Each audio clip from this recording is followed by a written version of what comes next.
Bon, bah écoutez, un bon gros classico comme on les aime. JRN et Sirov, deux grands habitués.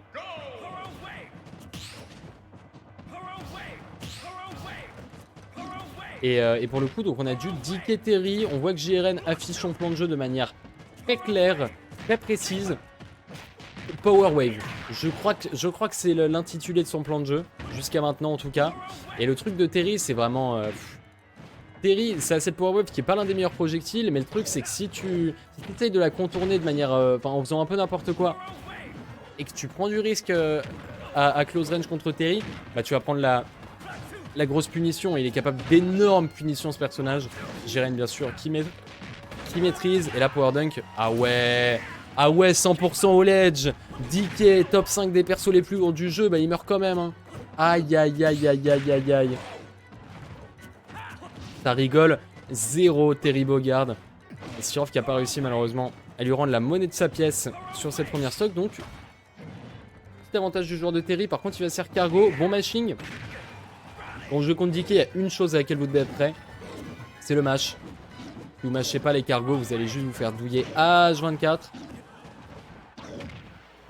Bien vu ici le petit backer. Est-ce qu'on peut en avoir un deuxième? Non, il a voulu tenter une read un peu plus hard. Ce qui veut dire que ça va lui coûter un petit peu l'avantage positionnel, mais ça lui pose pas trop de soucis.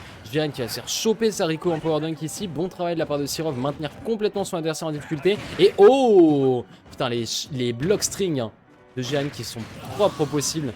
Heureusement, ça va pas l'amener à grand chose, mais on voit qu'il a envoyé 15 coups dans le shield avec des timings un peu différés, histoire de semer le doute dans l'esprit de son adversaire. Et Sirov qui a fini par se faire avoir. Maintenant 100% d'avance. Oh. Et en plus, la super armure du Hubby qui permettra pas de tanker ici. Sirov est dans une difficulté assez impressionnante. Oh. Jab ici, ça mènera à rien. Sirov va se retrouver du coup en situation peut-être d'essayer de la remonter. On a le Giant Punch qui est chargé. Sur un down tilt Giant Punch, il explose. Oh, D-reverse en atterrissage. Bon, évidemment, ça envoie du mauvais côté, mais 83%. On va pas dire non. Maintenant, sur le moindre gros hit, on pourrait avoir un retournement complet de la situation. Le Hubby va revenir tranquillement vers le ledge. Et oh, on tank une nouvelle fois. On met une nouvelle fois un neutral B en tankant le forward B de l'adversaire avec la super armor. Et là, maintenant, vraiment, les deux sont à full kill %, en particulier Sirov, mais il ne lâche rien. F-tilt. Est-ce qu'on va aller chercher le backer en edgeguard? Là, il peut l'avoir. Ah bah, c'est fini. Bah oui, mais Jiren, il peut essayer d'éviter les edgeguards de DK, mais s'il recover trop haut, et bah, ce sera la mort. Oh, bon pari de la part de Sirov. Parfaitement timé. Online ou pas online. De toute façon, vous connaissez ses takes sur le délai du online, hein, Sirov. Vous savez ce qu'il en pense. Vous n'êtes pas des top players. Vous arrêtez de vous plaindre du délai, bande de cons. Je paraphrase. Et là, même à 200%, vu qu'on était à l'autre bout du stage, le power dunk qui a pas tué Sirov, 221% maintenant. Un Giant Punch et c'est fini pour JRN, non, près du ledge. Faut dire la vérité, la JRN il est en grosse difficulté, il y a full rage en face. Donner, neutral air, c'est fini. Neutral air, c'est... Oh, il y avait encore un double saut, maybe. Maybe, j'ai parlé trop vite. JRN qui avait bien conservé son double saut pour pouvoir revenir au dernier moment avec ceci. Mais mon dieu, que l'avance prise par Sirov est phénoménale. Et le fait qu'il ne veuille pas crever ici coûte bien cher à JRN. Là, il n'y arrive vraiment pas. Hubby va pas toucher les aciers. Et enfin, le coup d'épaule va en finir. Mais mon dieu, ça aura été tendu du string. JRN n'est pas sorti de l'auberge. Il y a un backer de DK. Ça peut commencer à être les embrouilles. J'aime bien en atterrissage qui ont l'air d'être plutôt safe pour Sirov. On va trouver un F-smash. Non, mauvais côté. Aïe, aïe, aïe, le turnaround. Le turnaround de JRN qui va lui coûter la game. Ah là là. Ouais, Power Dunk, mais du mauvais côté. Ce sera un 1-0 pour Sirov. Et pour le coup, Jeanne qui s'est bien imposé sur le début de game, là c'est plus compliqué. C'est plus compliqué clairement. Un Sirov qui était increvable, intouchable, imbattable. Bref. Trop fort. Trop fort.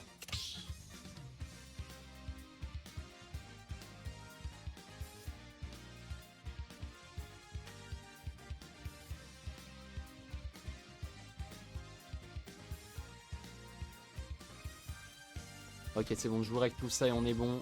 Hop. Petit coup d'hydratation. Et le petit coup d'hydratation, il conditionne le corps à être en forme. Et ça, c'est beau, c'est du conditionnement, les gars. Comme dans Smash, hein. Vous pouvez bait votre corps à se sentir bien juste en buvant de l'eau, quoi. C'est quand même fou. Merde, c'est pas moi que vous devez voir. Bonsoir. Sirov contre JRN, game numéro 2. Alors si JRN arrive à se remettre dedans, il était plutôt en bonne position pendant une partie de la game précédente. Après Sirov a fait du Sirov. Et quand Sirov fait du Sirov, bah, vous êtes rarement heureux d'être sur son chemin.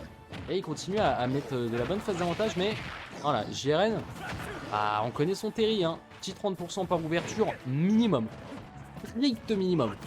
Donc ne pas dormir sur le monsieur. Dindon. Donc il va pas s'en charger encore. Mais c'est quand même bien peur. JRN ici. On rappelle que sur PS2, c'est là où la fenêtre de pourcentage de kill pour le dindon est le plus généreuse. Puisque bah, on a des plateformes, enfin une distance plateforme toute la zone qui est très très faible en vérité. Évidemment, la plus petite distance plateforme toute la zone, c'est Yoshi Story. Mais bon, en général qu'on dit c'est banni. On va pas mentir. Allez, petit cargo F throw. 98%, ça va pas en finir. On va essayer de chercher un vacar, mais bon air dodge de JRN qui va pouvoir revenir avec un petit peu de frayeur, mais il revient. Et deux joueurs sur un kill pourcentage. Est-ce qu'on va avoir des go moves pleuvoir de côté de JRN? Du coup, dans le dernier set de JRN qu'on a vu, il n'y a pas eu un seul go move qui est parti. Hein. Et là, pareil, il tue pas avec un go move, il tue avec le Burning Knuckle. Je comprends pas honnêtement pourquoi JRN fait pas plus d'usage du Power Gazer ou du Buster Wolf. Et peut-être qu'il attend d'avoir des confirmes pour pouvoir les placer. Notamment F-Tilt Buster Wolf ou Down Tilt Power Gazer. Up Tilt Power Gazer, l'un ou l'autre. Mais bon, c'est vrai que c'est dommage, il profite pas beaucoup de cet outil qui est quand même sacrément puissant. Voilà, de toute façon, il est à 10%, Sirov à 47%, on est à une égalité quasiment parfaite. Avec donc la possibilité pour Sirov là sur une dash attack, voilà, d'aller chercher du gros dégâts, beaucoup de backers qui ont popé sur son adversaire. Est-ce qu'il va être capable d'en faire du gros damage? Pas encore tout à fait. Oh! En plus, ça va cramer le Giant Punch qui était son option pour faire bien mal. Vraiment pour JRN d'en profiter. Hein. On rappelle, Power Dunk College, ça tue déjà depuis un moment même. Donc, déjà Power Dunk, on n'en parle plus d'un don. Ding de la part de Sirov. Les cloches sonnent pour annoncer l'enterrement de cette deuxième stock de JRN. Et maintenant, on a un Sirov format de Game 1 qui ne veut pas mourir, qui est à 161% et qui ne va jamais perdre sa maudite stock. Sirov peut-être un petit peu déçu de ce qui est en train de se passer. Oh, bon coup d'épaule, ça dit bonne dash attack de JRN. Et ce sera une petite égalisation. Ce qui va nous faire JRN beaucoup de crack shoot hein, pour vraiment fermer la distance, surprendre l'adversaire. Fait du bon travail. On a vu Darkstalker beaucoup utiliser contre Takuni. Et si Darkstalker l'utilise, ça montre bien que c'est bien puissant. Oh, et ça va chercher le Burning Knuckle. Non! Mais non, il a trade avec le Burning Knuckle et c'est JRN qui a perdu sa stock en premier sur ce spike. Mais j'ai cru pendant un instant que c'était JRN qui remportait la game, mais bien sûr que non. Bien sûr que non, c'est Sirov qui maintenant remporte ce set 2-0 face à un JRN qui était pourtant, je suis sûr que même lui, il était persuadé de l'avoir gagné. Vous pensez pas? Je suis sûr que même JRN devant son écran, il est en mode yes. Bah non, absolument pas. Mais non. Aïe. Je veux un clip de ça, Guildshark, s'il te plaît.